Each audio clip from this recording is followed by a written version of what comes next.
these emotions, these sensations in our body, like, I think it's so important to remember that it's information, it's valuable information. I mean, I don't know about you, but like I'll feel changed after 60 minutes of moving my body. This little meat suit is carrying you through your whole life. It's the one relationship you're literally always going to have.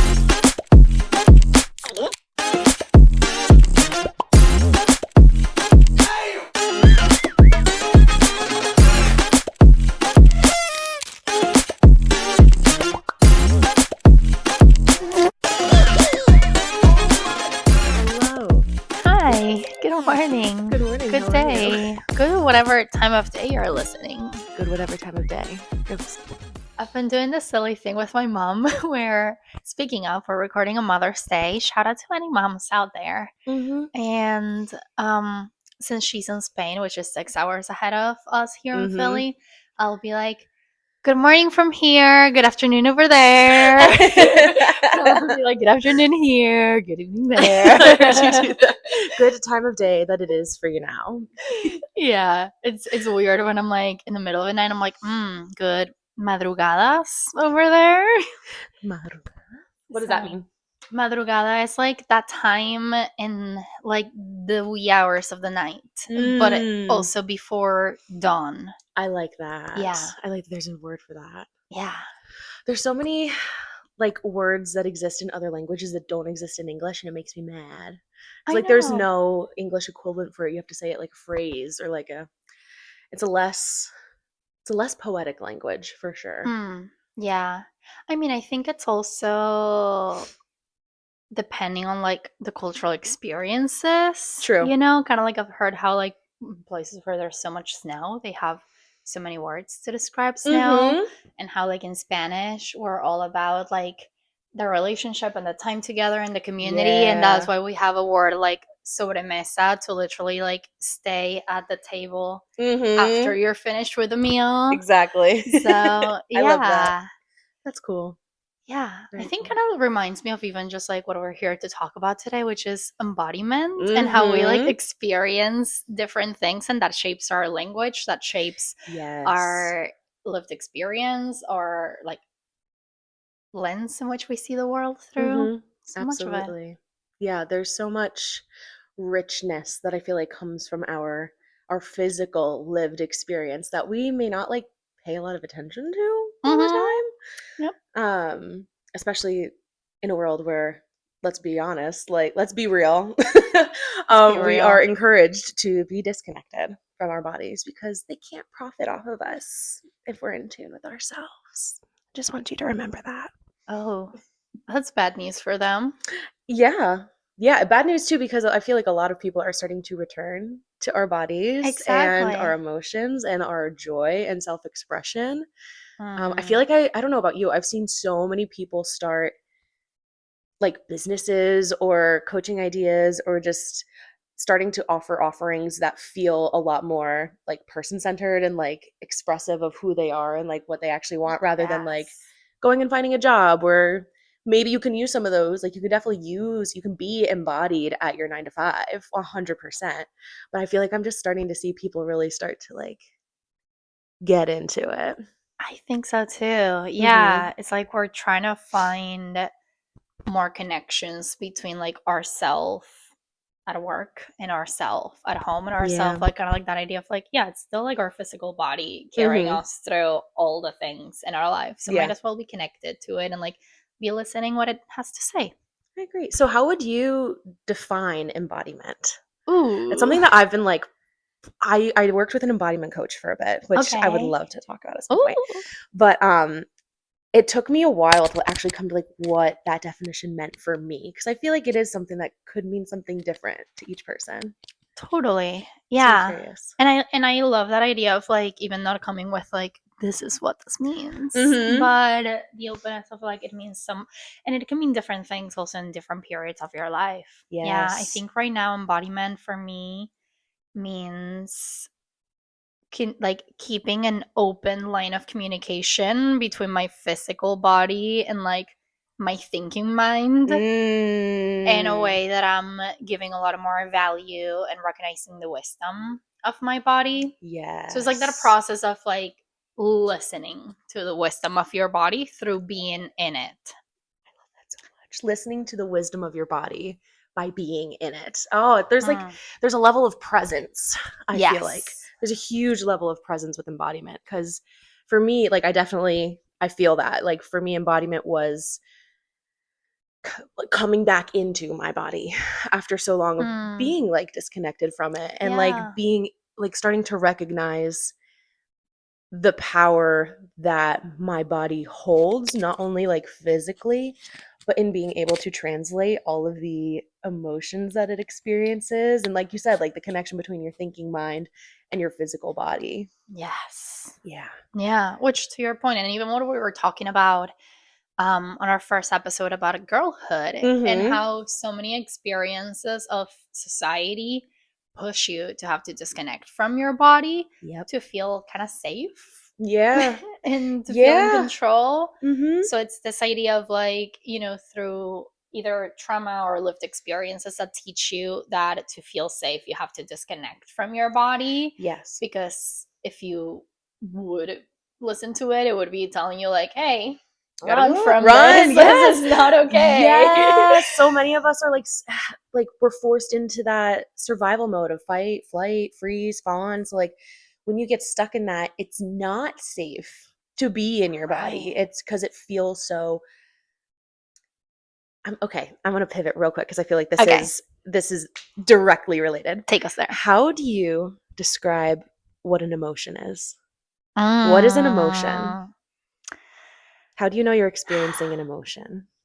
An emotion is information. That's how I see it. An emotion is a mix of sensory experiences coming from your body. An emotion is also a reaction to what you think, a reaction to how you behave. Yes. And it's just information. Yeah. Yeah. That's how I see. I came like recently into that understanding of being like, an emotion is your body's interpretation of a thought that you believe in. Ooh. An emotion is your body's interpretation of a thought that you believe in.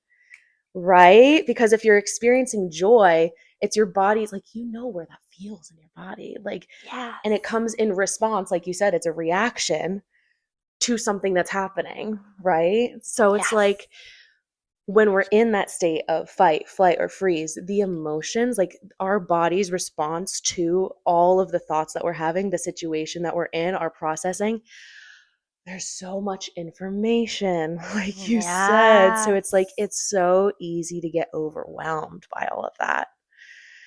And I think embodiment, there is that side of embodiment where it's like becoming embodied, coming back into your body, coming into your fullest expression of yourself. And there is also like this path of embodiment where it's like, okay, if we're coming back into our bodies, we have to make some space for ourselves to experience that for maybe the first time, maybe in a new way, maybe being like, okay, I know that like certain feelings when they pop up in my body, shut them right down. So sometimes embodiment is like giving yourself the space by yourself to be like, let's explore that feeling. Yes. Let's explore that in a safe container, in a safe space, maybe with a trusted person, maybe alone, and just letting your body actually go through feeling whatever it is that it's feeling and letting it exist and be there. And so that then you can go into the world. And when that feeling starts creeping up, you're like, oh, I know who that is. I know who that is. Yeah. Let's either make space or like make space later. Exactly. Yes. And what you're saying is making me think of the concept of the window of tolerance, or how sometimes also people call it window of resilience, which is that space where we can hold our experience with curiosity, with empathy, with self-compassion, with being like, you're just information. What are you here to tell me? Let me hear you out, knowing that you're there with your own sense of choice and agency, and that you're choosing to pay attention to that emotion, that sensation, that thought. And going back to that idea of like getting out of our bodies, like, so I'm thinking of, the window of tolerance being as like let's imagine a hamburger. Okay, easy. So we got the meat, whether it is your veggie hamburger or your turkey burger, whatever you want, girl. Whatever it is. Just imagine a hamburger. Imagining. And our goal is to make that filling of the hamburger, that meat, as thick as we possibly can make it. Honestly, say less. And then we got like the bottom bread is like our shutting down. When it's like so much stimulation that our body goes down and like we dissociate, we separate from our body. And then like the top bread is like hypervigilance, is like so much activation that we're just like, like so restless. Yes. So like either way, if you go down or up, I mean, you know, down or up, you're gonna shut down. You're gonna get disconnected from your body. So the goal is like, how do we not go to the bread? How do we stay in the meat? In the meat, yes. Like literally. I love that visual. I've seen it as the actual physical window before, but that is so much more fun.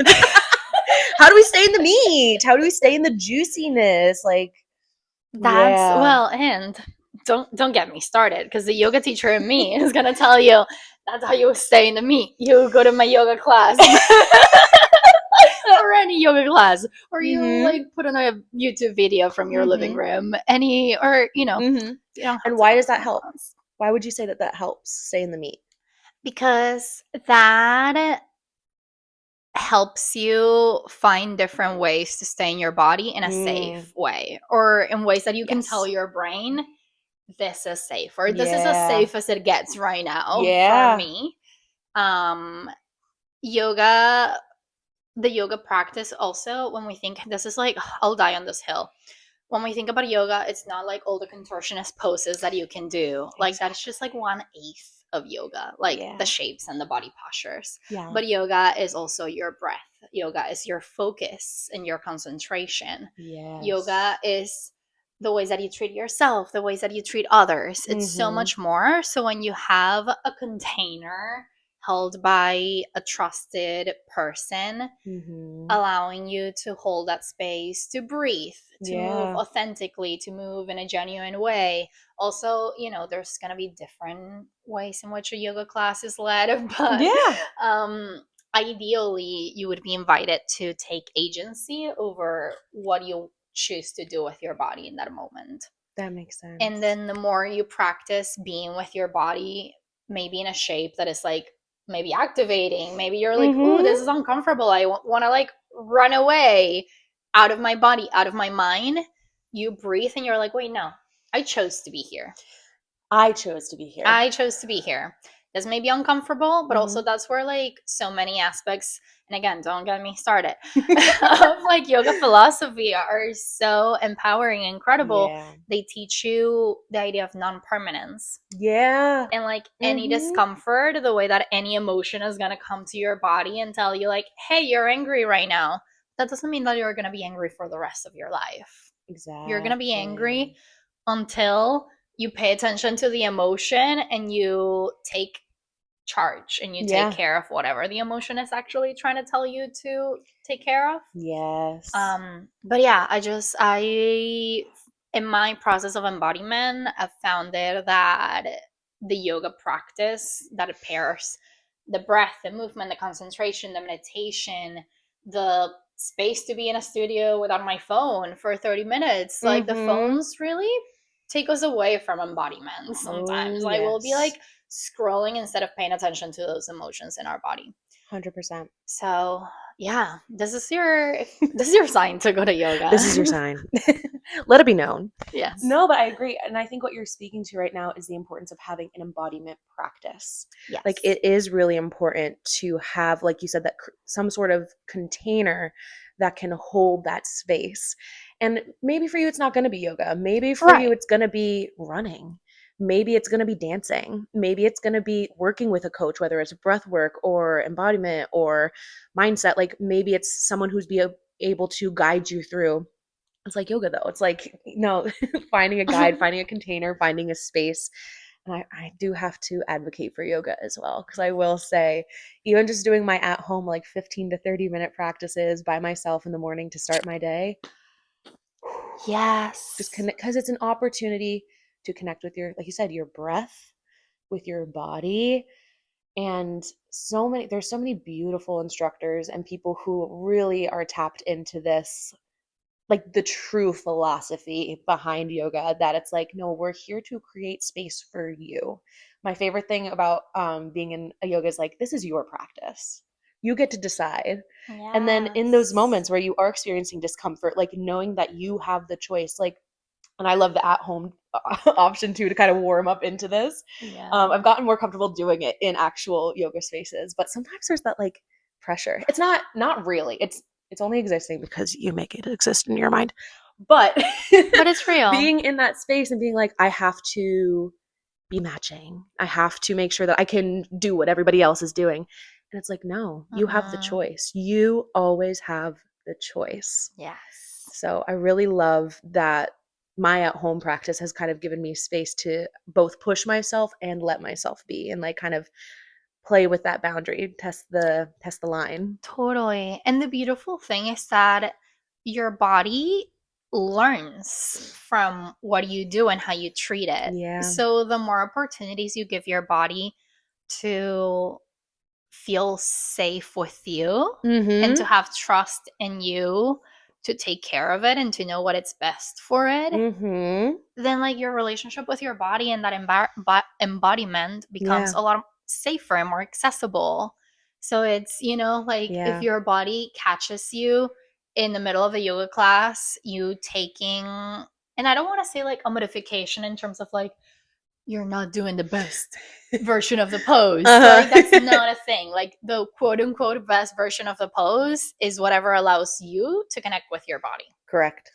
So if your body catches you being self-compassionate and doing something that it feels good and accessible for your body, your body's going to be like, thanks, girl. I think I can trust you. So I'm going to like, I'm going to send you this piece of information and I'm going to trust that you're going to know to listen to it. And then you start developing this like beautiful relationship with your body. So then when your body gets activated, you can tell it.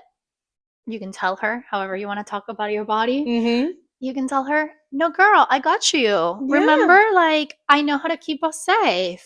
You can let go of that activation. You don't have to fight that tiger because I am assessing the situation and I put us here. I put us here in this toad stretch. That is going to make you question all your life choices right now. But I put us here. So trust me.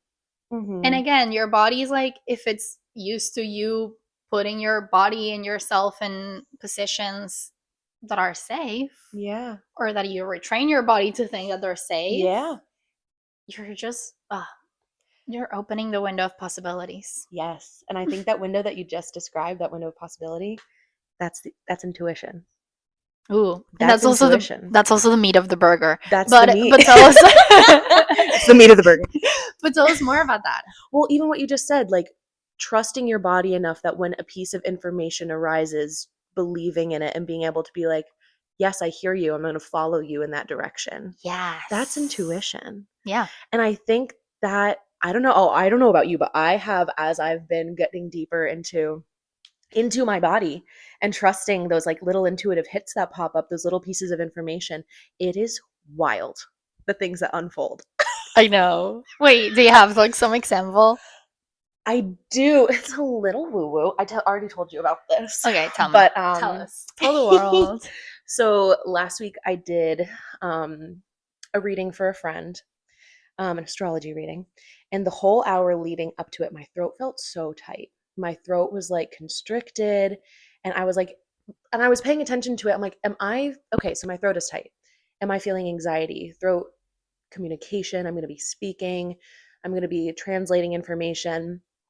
And then I like checked the other parts of my body where I usually notice anxiety or fear, and they were not activated. I was like, okay, interesting.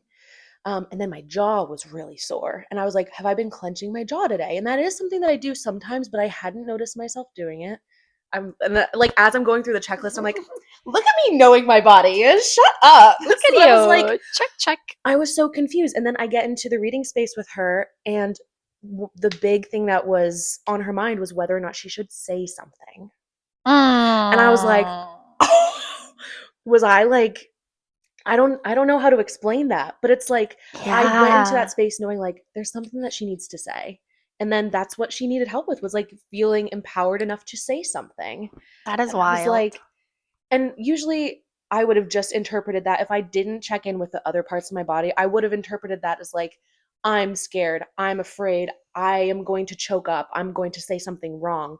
But like, since the rest of my body was like, no, like, we're not anxious, we're not scared, we're not worried about like what we're going to say, like, you know what, you believe in your abilities to conversate and interpret. And I was just like, such a wild, like, and that it felt so scary to trust that too, because I'm like, am I crazy? Am I insane? Or are you just becoming really embodied? I like, which, going back to the beginning of what you're saying, it's like society doesn't want us, especially women, to be embodied. The more embodied you are, the more powerful you become. Oh, and that just like leads me to think about, well, before, do you have any intuitive things before I launch into well, because I'm about to launch. I mean, I don't even know if I would count this on like intuition, and it seems so silly compared to your like really powerful share. Please, no. Just it comes on a spectrum, girl. Go for it. I know, everything is on a spectrum. So, but and then I don't even know if I would like put this in this category of intuition and embodiment, but I've just been so in tune with like my physical environment in a way that like sometimes I'll just like notice something internally that is telling me like, checking the toaster oven, your croissants are gonna burn. Yes. And then I check on it, and it's like just the perfect moment. No, that's perfect. Or like I look and like the microwave just had like 2 seconds left. I'll be like, I should go check on the microwave. It's probably gonna end soon. I walk in the kitchen, 3, 2, oh my god, and I'm like, and I'm here. I know. I get to stop it before it beeps because I hate that. I hate the sound of the beeping of the microwave. No, but that's it, because that's how intuition can show up. If you start like following those little things that your body is telling you, like, go check on the microwave, your laundry's about to be done. Oh my gosh, I can't tell you how many times because my laundry is so far away, I'll be like, is it time to pick up the laundry yet? Look at the phone, 30 seconds. Okay, yeah, it is. You know, like, starting there, and then, because that's what I've been doing for the last, I would say, like, couple years, like starting to really pay attention and really like when I feel those little things popping up, follow it. Yes. What's the worst thing that could happen? Oh no, there's 10 minutes left on the timer. Okay, I'll wait. Like, I know. It's fine. Yeah. But once you start tapping in and you start noticing it and following it, guys, it's everywhere. It feels so magical. It feels so magical. That is such a beautiful way to describe it. It does feel magical. It does. And it's the kind of like little things that connect me to my day-to-day experience in the world in a way of like, yes, I'm not just like living here in my house by myself. I'm living with my toaster oven and my microwave, and we have this beautiful connection that I know when they're gonna turn off. That's incredible. And that actually, okay, that sparks like an astrology thought for me. In case you didn't know, I do astrology. In the birth chart, there's this section of the chart that is both your day-to-day activities, your immediate environment, and also it's called the House of the Goddess, and it's all about intuition. And it's about like this place of being really like divinely connected to your immediate environment and the people you see on a day-to-day basis. And it's like how that feeds into your spiritual expression. And when I say spiritual, I don't mean like spiritual is just you connecting to aliveness is what I will say. Yeah. You know, so like finding the aliveness in those little things, like being connected to your toaster oven or like opening the door and like, oh, the mailman's here. And like perfect timing, you know, like, I love how all those little things just weave together in so many different ways. Yeah. Wait, do you have my birth chart memorized?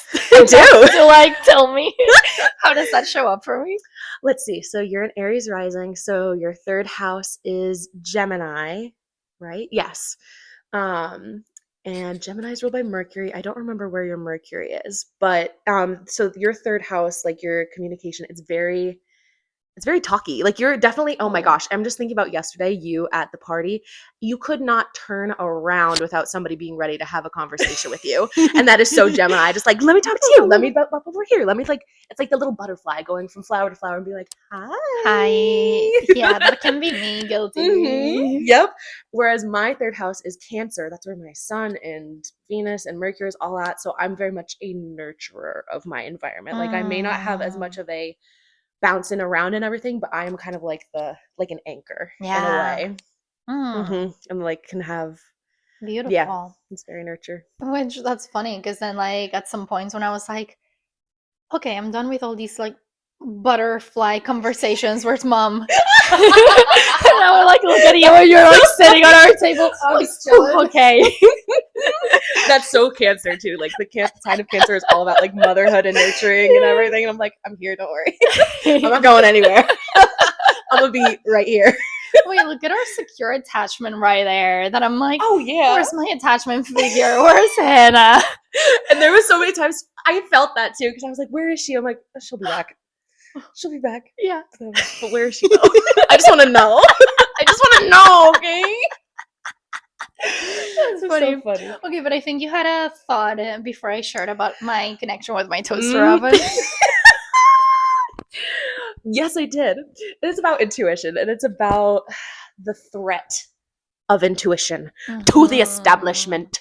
Ooh. Because, sorry guys, I think I said this in the first episode, I will always bring it back to capitalism and the patriarchy because capitalism.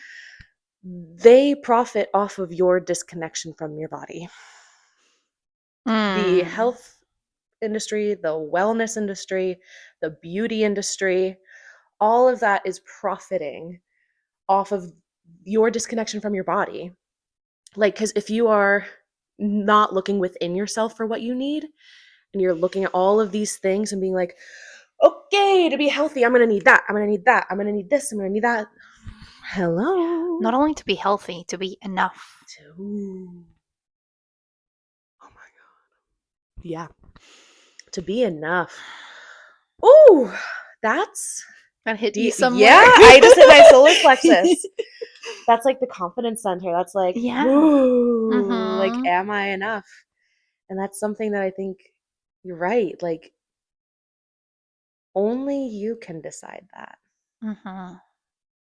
But if you're taught that you're not enough, as we all are subconsciously, just by the way that society and everything is, your body is always going to feel that kind of activation unless you address it. Yeah. I'm even just sitting with that, with the idea that like only you can choose that you are enough. What if it's more like only you can choose that you are not enough?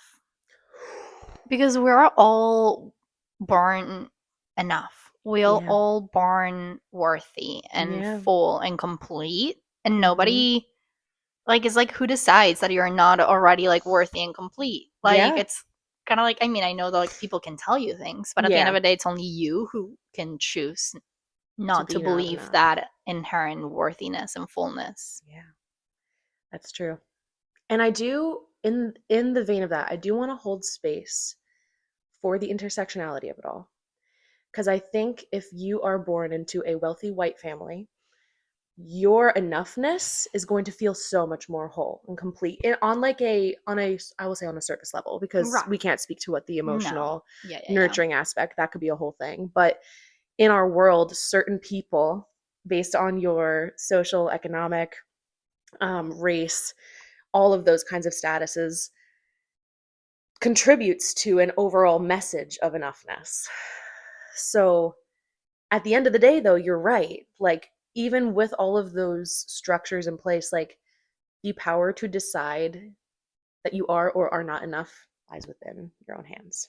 Yeah. And I feel like it's hard to feel that power sometimes when you are in a situation where you've been told you do not have power, or when maybe you literally do not have that kind of a power in the world, like your word or your dollar or your action doesn't go as far as somebody else because of the color of their skin or because of Right. what's between their legs. Yes. You know?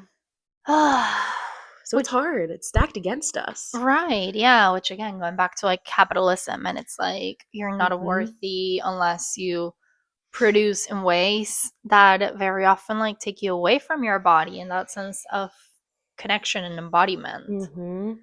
It's like, yeah, Absolutely. oof, the levels of disconnection from my body that sometimes I have to resort to get through like my Mondays that are like back to back to back to back to back to Yeah. back clients.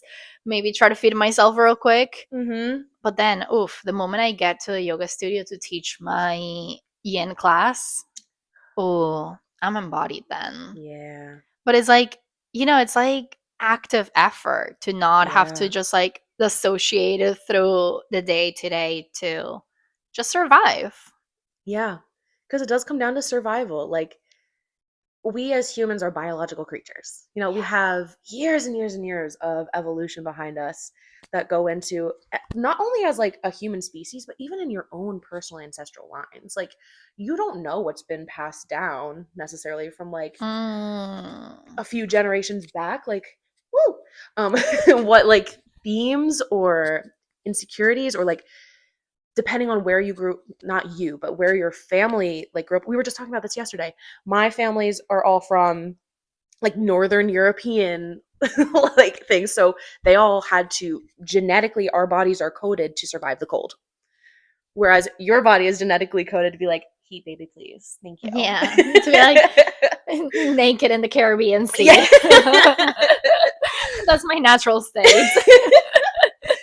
So there's so much that is encoded into our genetics, into our bodies that we may not even be aware of. So like giving yourself the time and space to connect it, to plug in and Yeah. connect and explore, guys. I know that this is like so serious and heavy sometimes, but like it's also such an amazing opportunity to explore and experiment. Yeah. Be Mm. silly, maybe. Yeah, absolutely. Some of my favorite embodiment practices I've done has been when like putting on a song, like whether it's JoJo or kind of like more of a drum circle vibe, and then just like seeing what happens. And like just Mm. being by myself in my room, like, all right, where are we gonna go? Let's not even think about it, just flow, just go with it. Yeah. Oh, That is so interesting. It's making me think of intergenerational transmission of trauma. yeah, speak on it. Yeah. Yeah. And, even connected to what you're saying, how society through generations and generations has also been trying to decide who's worthy and who's not. And even Yes. things like the Mm, pain and suffering of slavery is something that gets transmitted in yeah. like the genetic content of Yeah. people, like forced immigration. Like Mm-hmm. sometimes I sit with the fact that like my body's holding the fact that my great grandparents had to flee Europe in a civil war and make it to the Americas. And then how my parents' generation also has had to like then now go back to Europe and I've had to migrate. And like that's like what, like 3 or 4 generations Yeah. of forced migrations. Yeah. That is like in our DNA, and that's Mm-hmm. gonna shape how your body responds and reacts to certain information, the kind of Absolutely. safety it feels in different moments. Mm-hmm. And something very interesting I learned recently is that it takes 4 generations to erase trauma from the genetic encoding that you're passing on. Wow.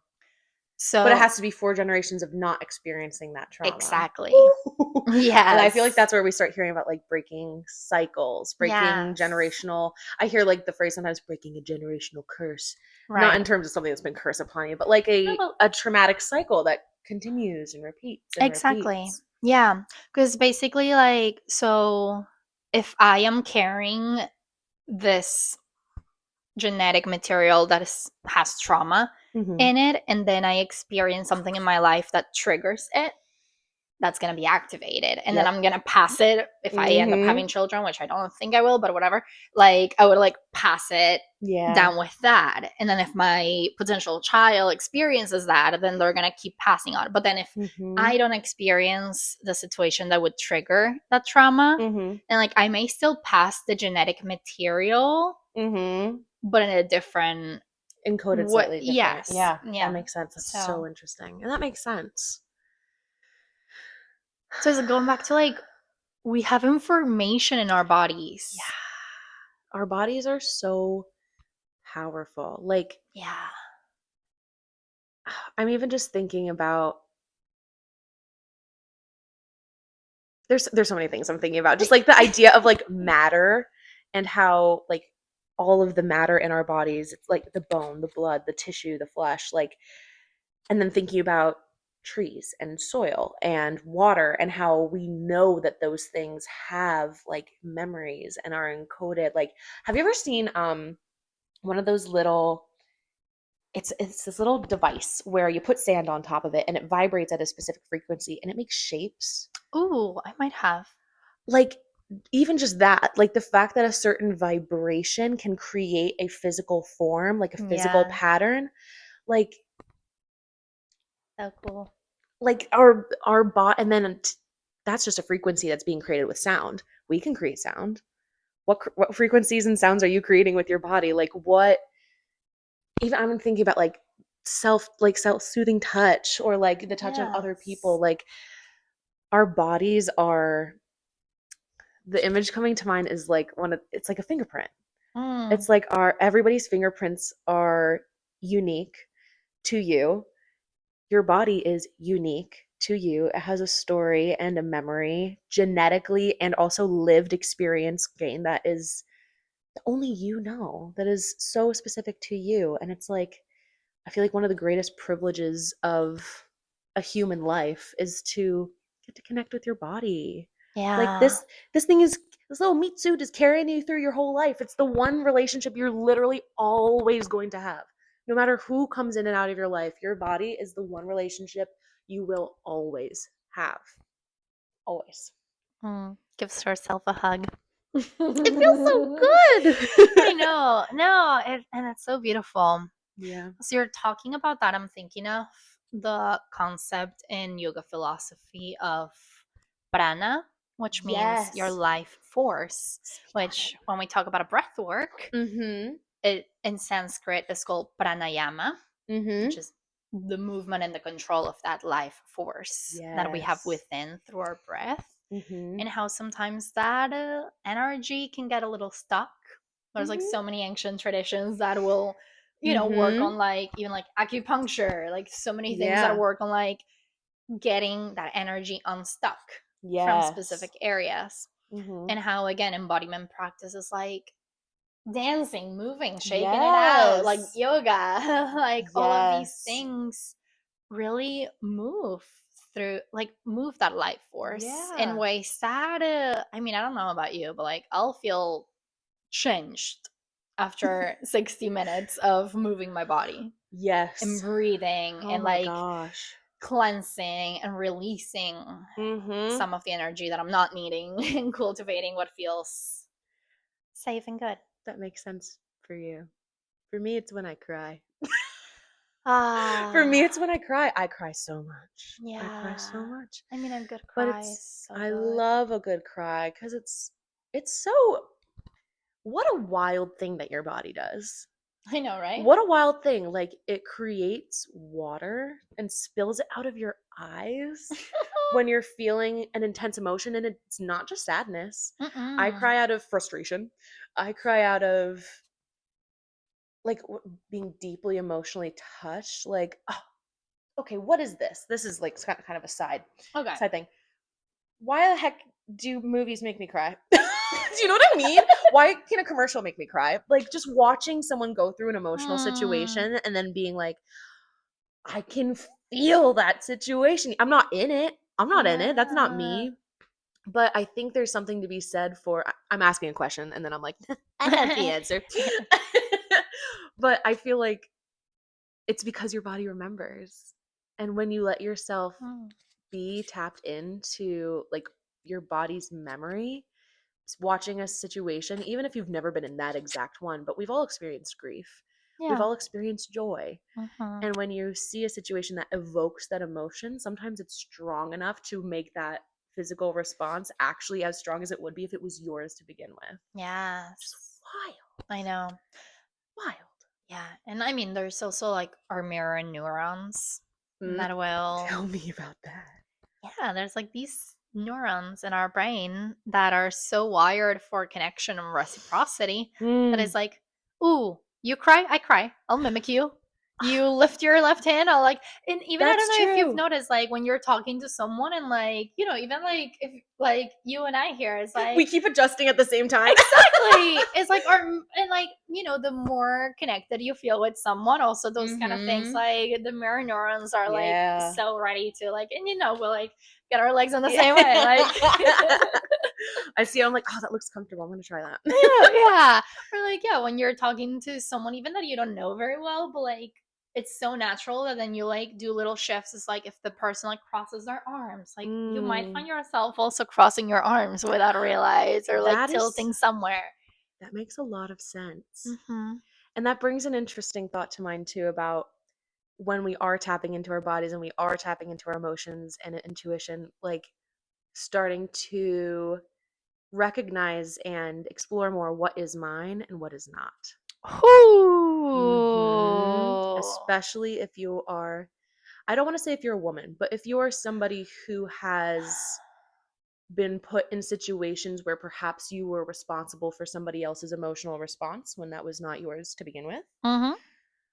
then it can be like feeling someone else's anger, be like, oh, I'm getting angry with you, or someone else's sadness or fear, be like, that's my sadness, I'm responsible for that. Yes. So then kind of getting clear on like, I feel like this ties back into what I was experiencing before that reading. Like, I knew it wasn't mine. I'm like, that's not how it feels like for me. That's not what these emotions feel like for me. So, Mm-hmm. I ooh, know, it's so yeah, powerful. yeah. So powerful. The Mm-hmm. same, yeah, and like it blah, blah, blah, words. It can be applied to so many different scenarios. Even like, like somebody gets like a stranger gets angry with you in the street, and like instead of like matching that energy and being like, okay, I'm gonna fight back because I'm feeling threatened and my Uh-huh. fight flight is like kicking in, being Mm-hmm. able to like get into your body and be like, Mm-hmm. I know that anger is not mine, it does not belong to me. Mm-hmm. I can, leave Yeah, it I there. can put it there. Yep. Yeah. But even as you're talking about that, also for any potential therapists, healers, coaches, and training, Mm-hmm. that makes me think of the concept of countertransference in therapy, Ooh. and this idea that as a psychotherapist, and when I'm listening to my clients' stories, Mm-hmm. sometimes they hit a chord that like reminds me of my own story. So being Yes. able to have that skill developed to be able to very quickly check in with yourself and be Mm-hmm. like, okay, that's theirs, but also this is mine. So I'm not gonna respond based on this. I'm gonna tuck it in the this little neat box in my brain that I know I have to go back to. Don't Mm-hmm. just ignore it. I don't Mm-hmm. have to come back to it. Um and being able to create more space in my body to hold space for the other person Yeah. without my own stuff wanting to Yes. influence that. And then Mm. similarly to what you're saying, maybe like after a very heavy therapy session or a coaching session or whatever it is, and you're feeling so heavy and so activated and so Mm-hmm. whew, it's so helpful to be like, okay, no, that is theirs. That Yeah. is not mine. And not in a way Yes. of being mean, of like, don't care. It's like I can still No. care and not carry that in my body. Exactly. No, you can care for somebody else's emotional experience without taking that emotional experience on for yourself and claiming it as yours, because then that's a whole thing. Yeah. And I think while you were speaking on that, it reminded me, like, taking that information, putting it in a box in your mind for later. It's information. These Yes. emotions, these sensations in our body, like, I think it's so important to remember that it's information, it's valuable information. even though we're taught that maybe it's not, it is valuable information about you, your story, what your values are, what you believe in. Coming back to those and being like, why did that hit so hard? I feel like it's not comfortable. I will say that. It is not always No. comfortable because sometimes paying attention to those sensations, like the reason why some of these things are so heavy or hit so hard for us is because we've been hit so hard emotionally by an experience in our life that really sucked or was really or you didn't have the tools to process it in the moment and you're still kind of learning how to handle those kinds of emotions or situations. But Yeah. kind of I think too looking at those hits or those emotional experiences as pieces of information that can bring you closer to who you are and what you need and how to take care of yourself can Mm-hmm. reframe it into a much less scary experience and a lot Yeah. more of a nurturing like self that to me is self-love, that to me Mm. is self-care, is Yes. really paying attention. And because think about like if you're in a relationship with somebody else externally and something you say they have an emotional response to it and you don't understand it, what do? You're gonna ask them about it. And you're gonna explore and be like, oh my gosh, I'm learning something new about you, a new way to care for you, a new way to show up for you. And Yeah. you can do that for yourself too. Yes. And you know what could potentially be more uncomfortable than paying attention to your emotional information and what happens in your body? Tell me. To push it off Hmm. and then get sick. Maybe you Yes. like even like develop like an autoimmune disorder. Yes. Maybe you get chronic pain. Mm-hmm. Because if you refuse to listen to the information that your body's giving you in the form of feelings and emotions, Mm-hmm. it's gonna try to tell you in a different way. Very Yes. often through physical illness, because people Yeah. tend to listen to physical ailments a lot more than emotional ones. It is wild to me. Like even just hearing like, oh, he had a heart attack because he was stressed out. Hmm. Are you kidding me? Like obviously I know you're not, but it's wild to me that like Yeah, it like happens. guys, like What are we doing? this is like like it drives me not insane, but I just feel like mind blown by that idea and that we're not taught about it, I feel like as much, or maybe we are Mm-mm. taught like stress will kill you. That I've heard probably too many times and that stresses me out. Unhelpful way to phrase that. Because Yeah. what they're actually trying to say, what the message there actually is you need to find a way to live more easefully for the good Mm-hmm. of your health. Totally. And the patriarchy doesn't want you to because they profit off of your illness and your death. Sorry to be dramatic, but like that's literally it. Like For real. the systems we live in don't want us to be healthy. They don't Yeah. want us to be embodied. And No. those two things go hand in hand. Yeah. And again, it also goes back to privilege, and it's so Yep. frustrating because in an ideal world, I would love to like wrap everyone up in a little bow and be like, you rest, you live your best life, you do what you want. Yes.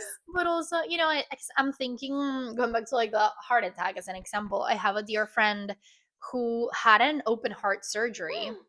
And then after that, the recommendation that the doctors gave her, because she's pretty young, that was like in her early 30s that Oh that my happened. I goodness. know. Whew. And since she's had to be so intentional and mindful of living a very stress-free life, Yeah.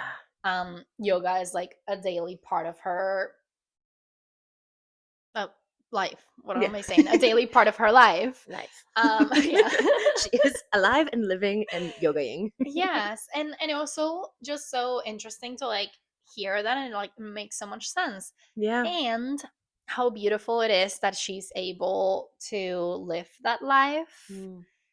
also with some privileges, with a partner that also supports that. Mm-hmm. I know that not everybody can afford to cut down a lot of their work hours Yeah. and do yoga every single day of their life. Yeah. Like some people have an open heart surgery and then have to like go back to caring for their children. Maybe they're a single parent, maybe Yeah. they live in a food desert, Yeah. so access to healthy foods is not as easy. Mm-hmm. Maybe they have to work 3 jobs to pay. Like there's just so many So many layers that get things. in the way of people being able to be embodied Yeah. and feel safe.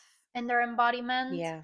that until we also don't have systemic change, that's not going to be a feasible reality for everyone. Yeah. But also, to get to a systemic change, we need that individual change of people feeling Yes. safe in their embodiment and empowerment to create a systemic change. Yes. So, we're here in this loop that we are. So then I think it becomes a question of like, how do we remain embodied and empowered in situations where we don't have external power, like where we don't have the resources or community that we need to thrive. I don't know that I have like I think it's going to be different for yeah. everybody. I don't know. Are any thoughts popping up for you on that? Like, how do we stay Well, embodied when we are disempowered by external circumstances? Yeah. I mean, like, you kind of took away a potential answer that I was gonna say when you say without community, because like my head goes like community. Well, and you know what? That's a good point because even when you feel like you don't have community, you have someone. Yeah. I'm thinking, I don't know why the thought that keeps popping up, maybe someone needs to hear this. The thought that keeps coming to my mind is somebody who's in a abusive relationship where maybe they've been isolated from their family, isolated from their friends. They're living many hours away. Their money is not their own. They have, I think there's so many women in that situation.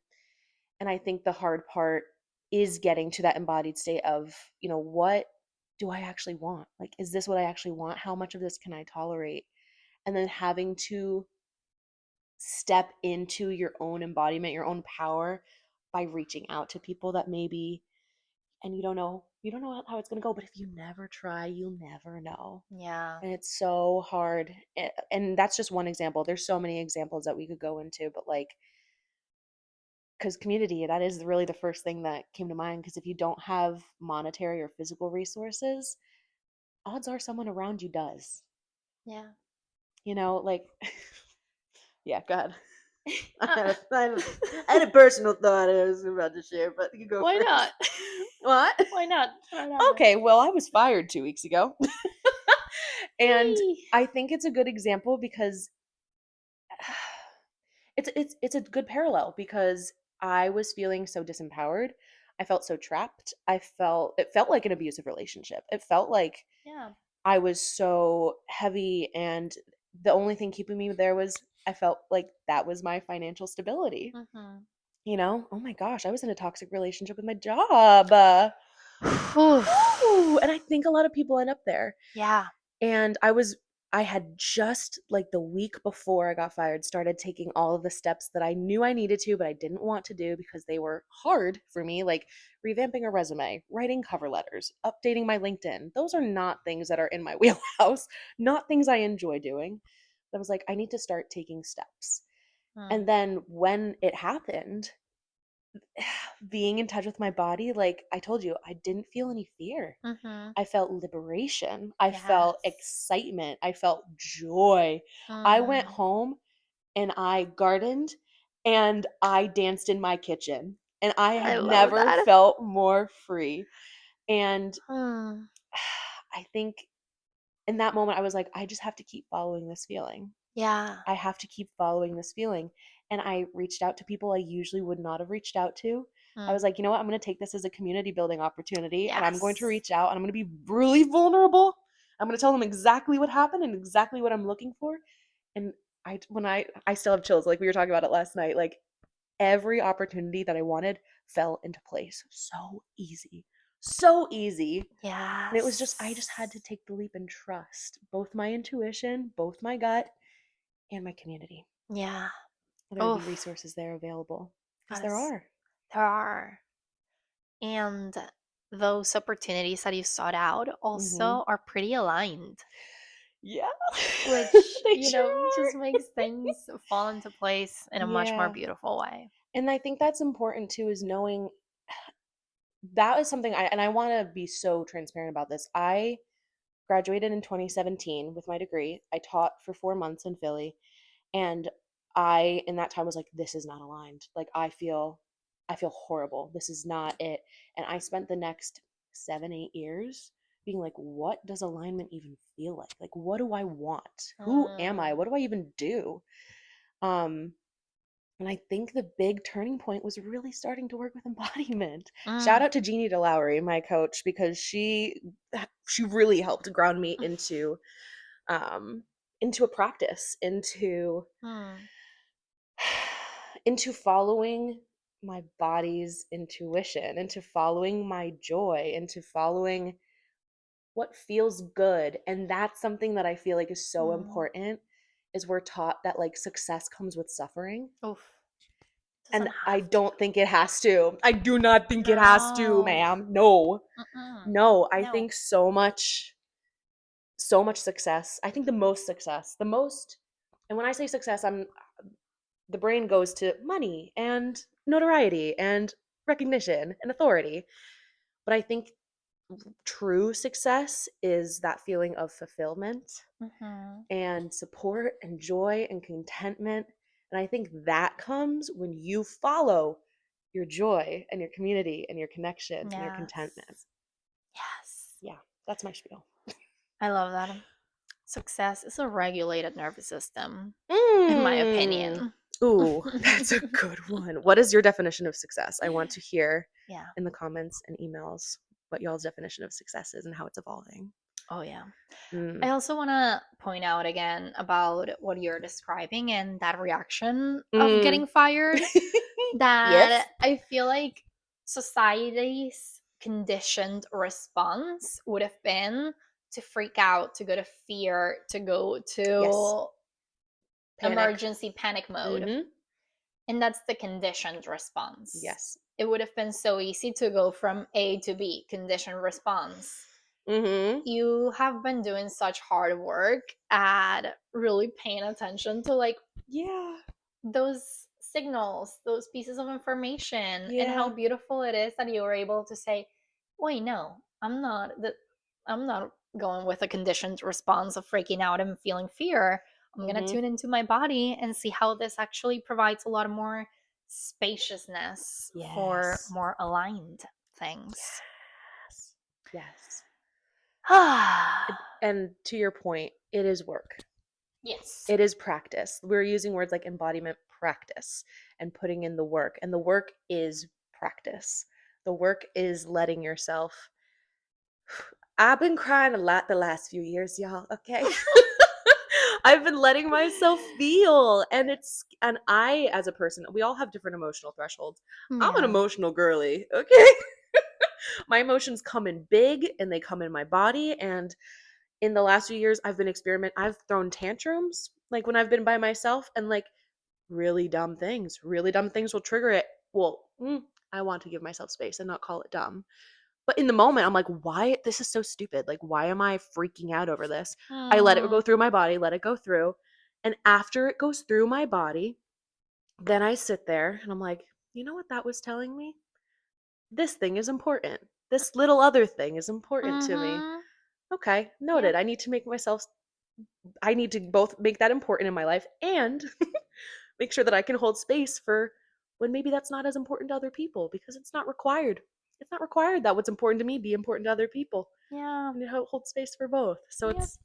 it's all about practice and work and patience and love.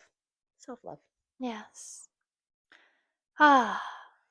Well, you've just said really amazing things about how to get into that practice. Do you have anything else to add? Any words of wisdom or recommendations for people to get into a little bit more embodiment?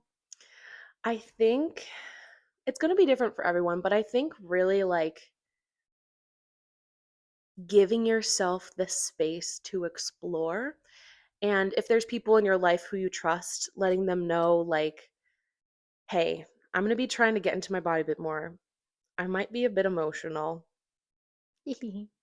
Or like what I've been doing lately is if I feel it coming, I'll like look at my partner Austin and be like, I'm about to cry. It's okay. I think I just need to let it go through my body. And it goes through and he holds space and I hold space and then we can talk about it and move on. But like really starting to explore like when those feelings start popping up in our body, our auto response is to shut it down because it feels Mm, uncomfortable. Emotions don't necessarily feel comfortable in your physical body. right. So giving yourself space and time to explore, you just won. Yeah. Just start exploring one. Yeah. Yeah. Mm. And seeking out support, whether it's from, because even what I just Yes. described, Austin was there, Exactly. right? Like you can do it on your own, and a lot of us are going to have to do. I think there's a lot of good work to be done alone, but I think having community and just sharing with someone that this is a journey you're going on for yourself can make it Yes. feel a lot less alone and a lot more supported. Right. It's like the power of co-regulation. Yes. Community. Yeah. Yeah. What about you? Anything else? Ah, I mean, I'm gonna say the predictable thing that I've been preaching all episode. Like, check out a yoga class, Yeah. especially a yin yoga class. Yes. I've noticed that you've been like leaning into the yin of it all lately, and I love that Yes. space. I think it's so rich. It's So feeling rich. it's feeling really powerful and Yeah. aligned for me. Also just, I'll even share like how I've been getting a lot more into like embodiment and I have to wrap up. Oops, we've been yapping for a minute. If I'm yapping.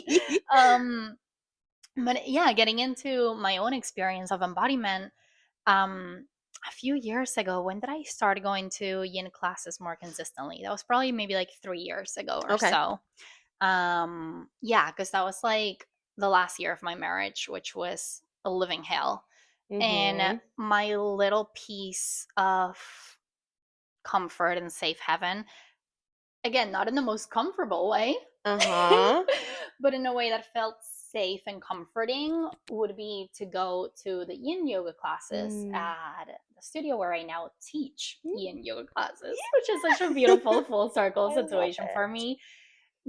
Remembering how 3 years ago I would go and literally cry on my mat.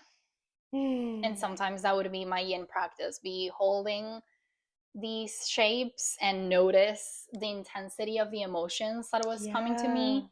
And even though I was doing a lot of crying at home, Woo! yeah, it felt a little different Mm. to feel and let that emotional experience out in a different setting. Also, Mhm. even with the quote unquote permission and invitation by Mm. the guide and the instructor that crying is normal. That is so powerful. And that's, I think people don't realize that about, especially like in yoga space, but yoga in general. It is such a beautiful, supportive environment. It's really meant to be. Like Yeah. the ones, especially the yin ones I've attended with you, like those instructors are doing beautiful work, creating a Mm. space for you to feel safe and tuned in and taking what you need, and like yes, crying on your yoga mat if you need to, like validating that emotional experience. I think that's important too in general, is like as you go on these journeys, validating your emotional experience rather than being like shut it down. That's what Yes. it's all about. Totally. Yeah. Yeah. Because there can also be so many misconceptions with what yoga is and looks Mhm. like. And, a yin practice is really slow. You're holding a shape for maybe like 3 to 5 minutes. Love it. Yeah. And I consider it a lot more of a mental workout because instead of Yes. being with the idea of like, oh, I'm going to like forget about the world for an hour, it's like, no, you're faced with everything that your body and your mind are holding, and they're gonna Mhm. come up to the surface Yep. during those 60 minutes that you're just trying to breathe. Yep. And that's the practice. That's where we Mhm. expand that window of tolerance, where we get Yeah. our meat a little thicker. Get that thick Krabby Patty going. But yeah. And okay, that's funny that I'm talking about it because I kind of want to like to give myself a shout out. Do it. Shout it out. Yeah, here in this podcast, we're not gonna pretend to be humble. We're like, You're not wrong. we're like, yeah, we do cool things.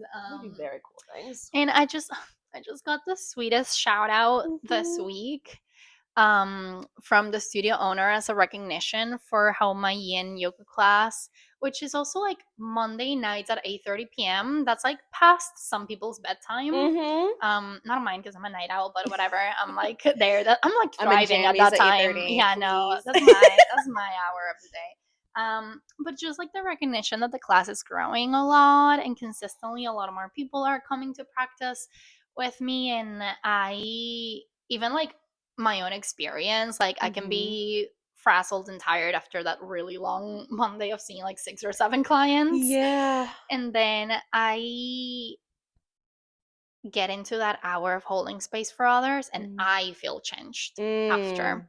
So it was just really beautiful to, like, again, see that full circle thing of like me 3 years ago crying on my yoga mat during the yin class and being like, oof, that was a lot. And I'm gonna go sit with all these feelings that I'm feeling, and maybe not even feeling great after that yoga class. But you're feeling some things to now being able to hold that space for others. It's really powerful, and that is my win of the week. I love that. I love that win for you. Thank you. Oh, I feel like this has been such a rich conversation. Yeah. And I think it's so important to like really encourage folks to tap back in, tune back in.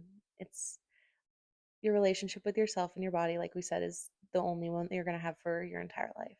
Yes. So you deserve for it to be rich and loving and dynamic and expressive. Yes.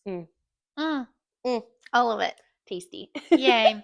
We kind of wove our gossip into the episode. But did you have any other just like little tea to share? It's okay if you don't, but I thought I would check in. Little tea. It's okay if we don't, because Thanks, tea. I feel like we dropped a few mics. I know, yeah. I feel like my tea was like, 3 years ago I was crying on my yoga mat because I was about to get divorced, and now you're literally thriving. Literally thriving. Teaching my yin yoga classes that if you live in Philly, you should come check out. Just saying. Yes, you should. I feel like that's the biggest tea that we can spill in this episode is like, I would say 3 years ago, me too, like I wasn't on my yoga mat crying about getting divorced, but I didn't know who the fuck I was or what I was doing, or I just felt so lost, and I was just starting at this job like, okay, I finally have stability. It was not stability. Destroyed my mental health. But like through both of us connecting with ourselves and our bodies and our emotions and our intuition, it's led us here. It's led us to this beautiful little couch, having these conversations and pursuing like our wildest dreams. Yes. I love that for us so much. Me too. I love you. I love you. And I love that we can get real together. I love getting real with you. I love getting real with you. Oh my gosh. Well, keep tuning in to get real with us, because this is one of only many conversations to come. I feel like we have so much to say. I know. So, stay real, folks. Stay real, girlies. Thanks for joining us. Bye.